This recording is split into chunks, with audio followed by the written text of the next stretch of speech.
Cooking with the vegan zombie. Hey there, survivors. We're coming back at you tonight with another deliciously nutritious and zesty snack. Tonight, we're gonna show you how to turn this into some mouth-watering, crispy kale chips, bursting with so much flavor that you won't be able to keep your hands out of the snack bowl. To start this recipe, you're gonna wanna preheat your oven at a low temperature, 185, 190. Low and slow wins the race for this one. Now for this recipe, really easy ingredients, all you're gonna need is some nutritional yeast, raw cashews, a spice blend, a little bit of hot sauce, some vinegar, and a little bit of water. And let's not forget about the kale. You're gonna wanna go with the curly kale for this recipe. It's just that much bigger to hold on to all the flavor. At this point, I'm gonna whip out the old blend tech with my twister attachment just so I can grind everything up. And we're gonna put everything in this blender right now. Half a cup of cashews, half a cup of nutritional yeast, a teaspoon of paprika, a half a teaspoon of chili powder, and an 1/8 to 1/4 teaspoon of cayenne, depending on how spicy you like it. A little bit of sea salt, about 1/8 of a teaspoon. Okay, now we're gonna add some liquid. I have a teaspoon of apple cider vinegar in here, and I also have another teaspoon of my favorite mild hot sauce. Add whatever you like. And last but not least, a 1/4 cup of water.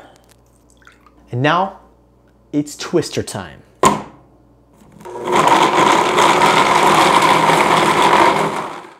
So our cheese sauce is all done. It took about a minute, minute and a half on a low speed. Now we're gonna separate our kale from its stem. Really easy, you're just gonna break it off into bite-sized pieces. Set these stems aside because they're perfect for juicing later. All I need to do now is pour my cheesy sauce right on top of the kale and massage it in. It's gonna be nice and thick. And now my favorite part. We jump in with our hands and we get messy. And you're just gonna massage this all in until it's all nice and evenly coated. After about 4 hours of massaging, you're gonna wanna take a nap. I'm just kidding, it only takes a couple minutes. All right, now we're gonna spread it out evenly on this parchment-lined baking sheet. All nice and purty. Lieutenant Dan ice cream. Now lick your fingers. This is so delicious now and we haven't even put it in the oven yet. And now for the finishing touches. We're gonna sprinkle a little bit of nutritional yeast on top and a little bit of sea salt. We're gonna throw this in the oven for between 2 and 4 hours. It might vary based on your oven. You wanna cook it low and slow because all the flavors kind of intensify, the moisture slowly bakes out, and you get a really nice crispy chip. Now after about 1.5 to 2 hours, you're gonna wanna pull them out of the oven and kind of tease them a little bit, maybe flip them over, just so that it bakes all the way around, creating a complete, crispy, delicious-y chippy. And in they go. They've been in the oven for about 3 hours here and they are at the perfect crispiness. I mean, just look at that.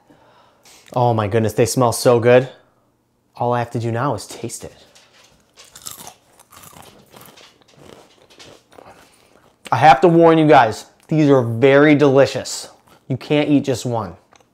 I want to let you guys in on a little secret. In the near future, we are going to give away a Blend Tech blender. So in order to be the first to hear about it, make sure you follow us on Twitter, Instagram, and Facebook. And don't forget to subscribe and survive. Now, if you'll excuse me, I've got some serious snacking to do.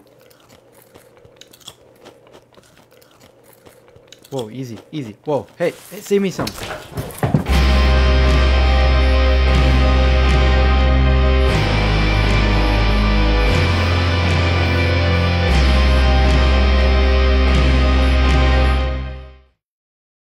Hey there, survivors. We're back again and we're gonna show you how to make another a teaspoon of apple cider vinegar and a half a teaspoon to a spoon. Okay, now we're gonna add some liquid. And let's not forget our kale. You wanna go with the curly kale for this. After about 1.5 to 2 hours, you're gonna wanna take them out and shake them until they stop crying. He's a puppy, he's a puppy.